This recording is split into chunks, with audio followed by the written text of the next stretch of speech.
Guadalcanal.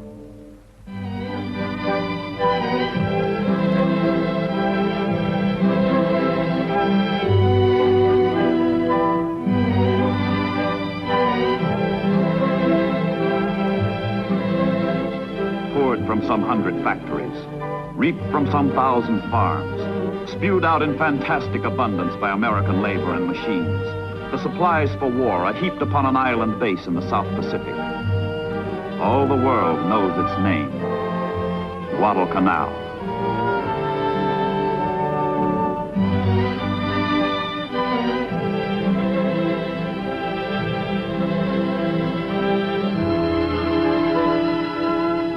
Springboard for attack, storehouse for victory. Yet in 1942, Guadalcanal was wild jungle. 90 uncharted miles of festering malaria and rainforest, bypassed for centuries by history, forgotten by man. But by June of 1942, the unpredictable forces of war began to link San Francisco in the United States with Guadalcanal in the Solomon Islands. The 1st Marine Division embarks for the South Pacific. Destination, New Zealand. Mission, undetermined. Somewhere, on some unspecified battleground, sometime in the uncertain future, the untested Marines will clash with the tested soldiers of Japan. But first, the tedious ordeal of the convoy. Uneventful, interminable weeks at sea.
The ocean lifeline to the South Pacific is the war's longest and the war's most tenuous. Stretching 6,540 miles from California to New Zealand, it ties Australia to the United States. Break this line, stop the ships, and Australasia and Asia will be forever Japanese. Across the world, from the islands of Japan, other convoys, other soldiers leave for the unknown and sail away to war. They too set a southerly course for islands with names unknown to the men who must fight and die on them. For them also, the routine of shipboard life, the placid prelude of carnage.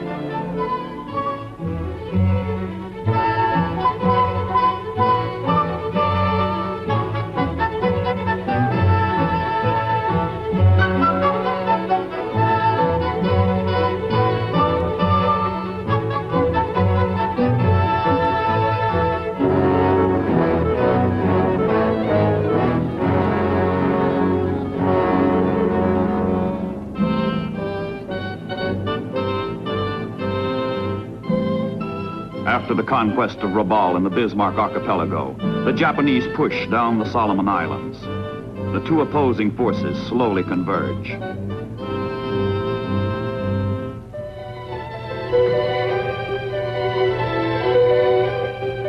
Early in July 1942, a lone American plane sets in motion a chain of events which will bring those forces together at a place which neither side has foreseen nor planned. On obscure Guadalcanal, air reconnaissance reveals the Japanese are building an airfield, which threatens the Allied supply line to Australia. What the plane has seen changes the course of the Pacific War.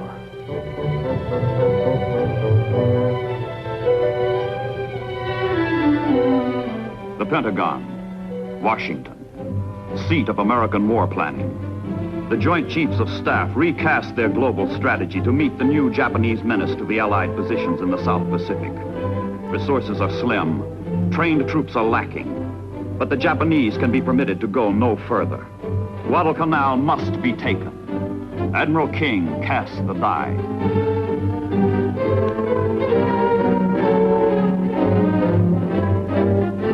New Zealand lies in the shadow of the Japanese advance. For the United States forces stationed there, little time remains to enjoy the cordial hospitality of a sincere ally.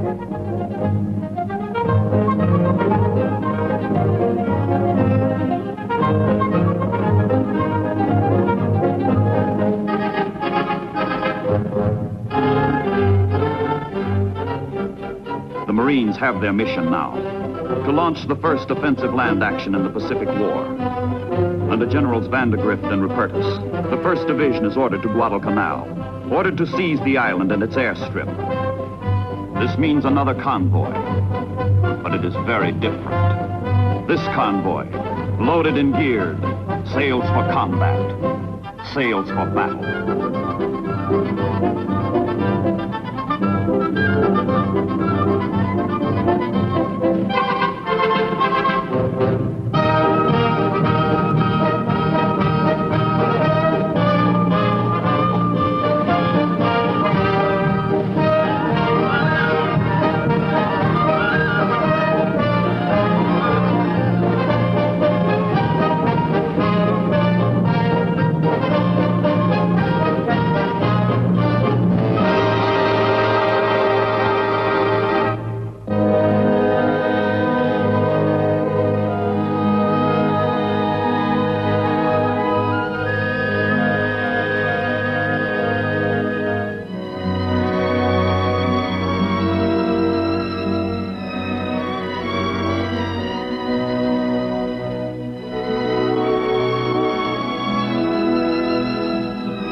August 7th, 1942. Exactly 8 months after Pearl Harbor, the United States of America takes the offensive against the Empire of Japan.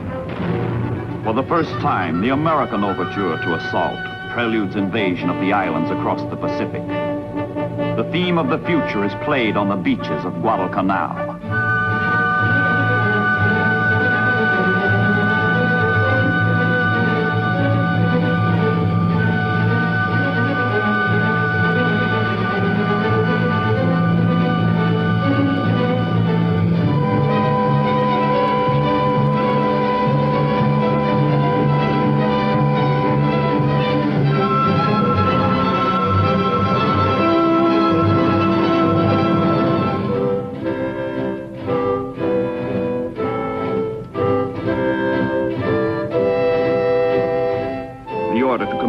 Has been given.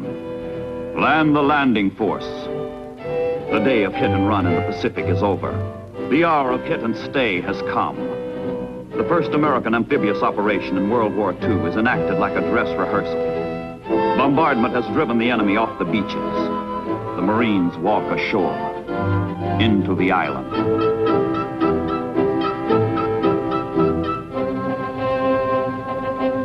18 miles across the Sound, others land on Tulagi Island.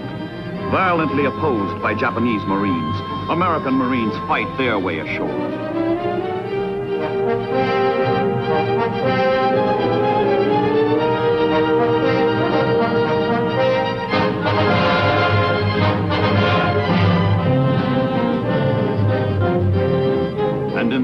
Japanese strike back swiftly, strike back hard.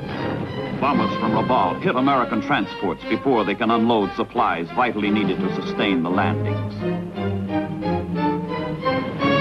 Damage to the transports at sea means near disaster to the Marines ashore.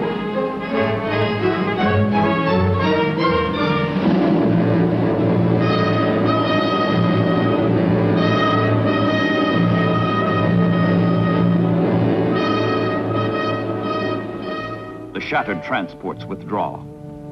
Stripped of supplies, the Marines dare not waste a moment encountering their implacable, impersonal, hateful foe, the jungle.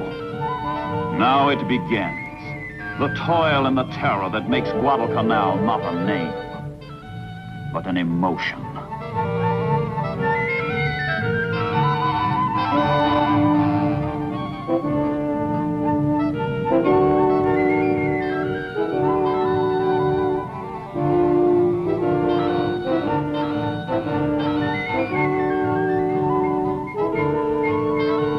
The airstrip is taken the day after landing, and the Marines christen it Henderson Field to honor a fallen buddy.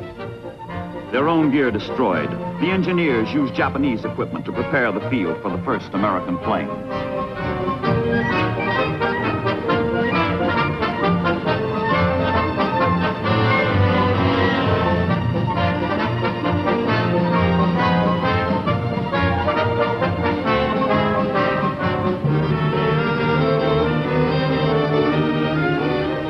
The Japanese reacted sluggishly on the beach. They unleash full fury from the sky. Their own field now menaces their own flank. They go all out to destroy it first, planning to retake it later.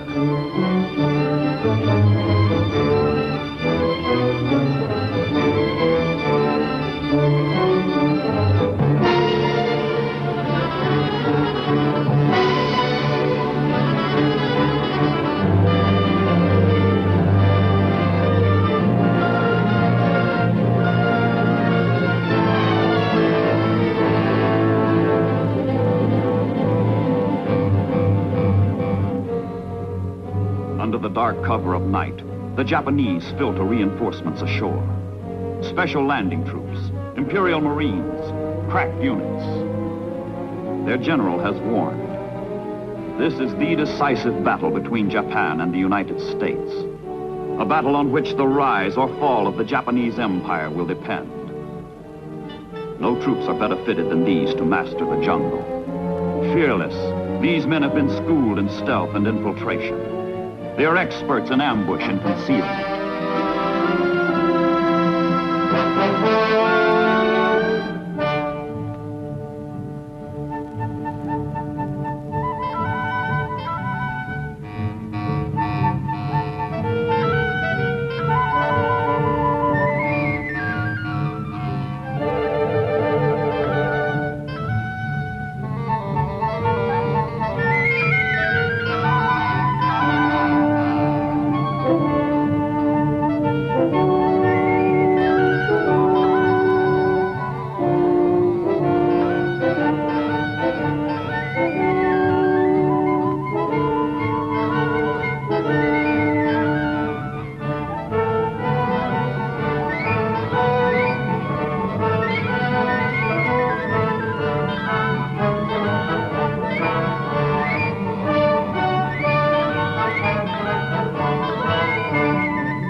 And the Americans?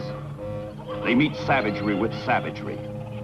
They fight, and they fight, and they fight.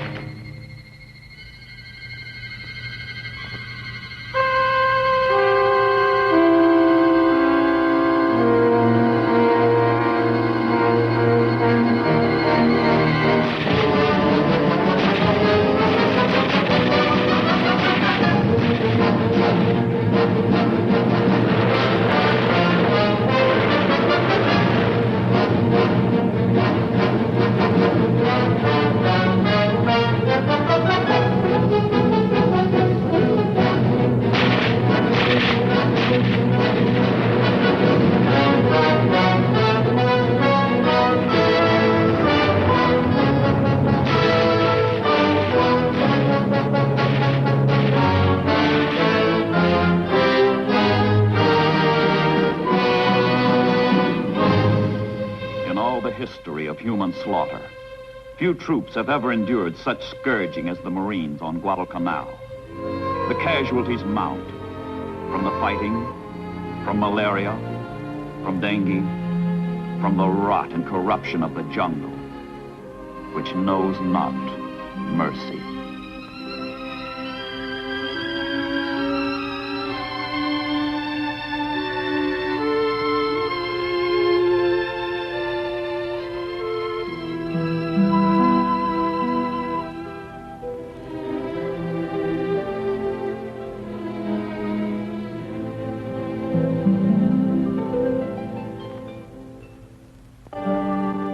Salute the rising sun. Throughout their empire, throughout newly conquered Southeast Asia, throughout the South Pacific, the Japanese pause out of respect for their symbol of national superiority. Theirs not to reason why. Theirs but to do and die. And die they will, and die they do in a series of the most terrible sea battles in history. Down from their island fortress to the north, Rabaul, comes the Imperial Japanese Navy with timetable regularity, the Tokyo Express. But sailors of the United States and Australian Navy sacrifice their blood for their brother Marines, who cannot hope to control Guadalcanal against an enemy who controls the surrounding seas. The Japanese come down the slot of water between the Solomon Islands and head for the sound called Iron Bottom, because it is strewn with the hulks of dead ships, the bones of dead sailors. The Battle of Savo Island, the Battle of the Eastern Solomons, the Battle of Cape Esperance, the Battle of the Santa Cruz Islands, the Naval Battle of Guadalcanal, the Battle of Tassafaronga, the Battle of Rennell Island. Nights of inhuman ordeal and defeat. Nights of more than human valor and victory.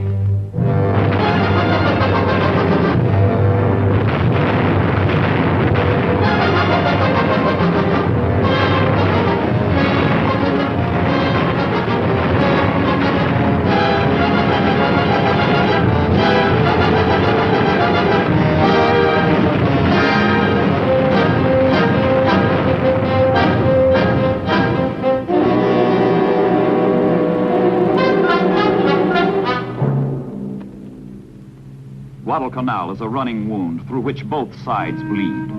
A hemorrhage of naval strength, of men, of materiel. Far from the dying and destruction. Far from the sailors and Marines who fight and pray for victory and salvation. The United States of America organizes her land, her resources, her industry, her men to answer the distant prayers. In the greatest mobilization of strength ever known to the world, America prepares to rescue the world. And to the rescue, America marches.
on Guadalcanal, another march.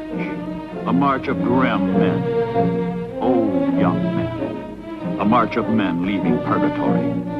The 1st Marine Division is being relieved. What's left of it. And on a lonely grave at Lunga Point, there is a prediction about the Marine who lost his youth. That when he goes to heaven, to St. Peter he will tell. Another Marine reporting, sir. I've served my time in hell.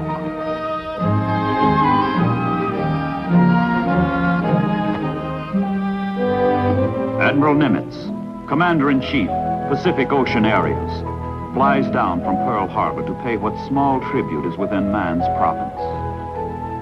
If there was horror and ferocity, there was also courage and self-sacrifice.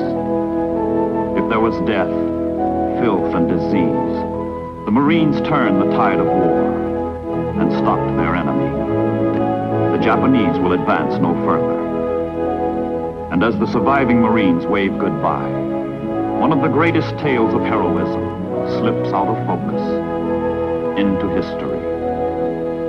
To these men go the honors accorded the Greeks at Thermopylae, the colonials at Valley Forge, the British at Waterloo, and now, the Americans at Guadalcanal.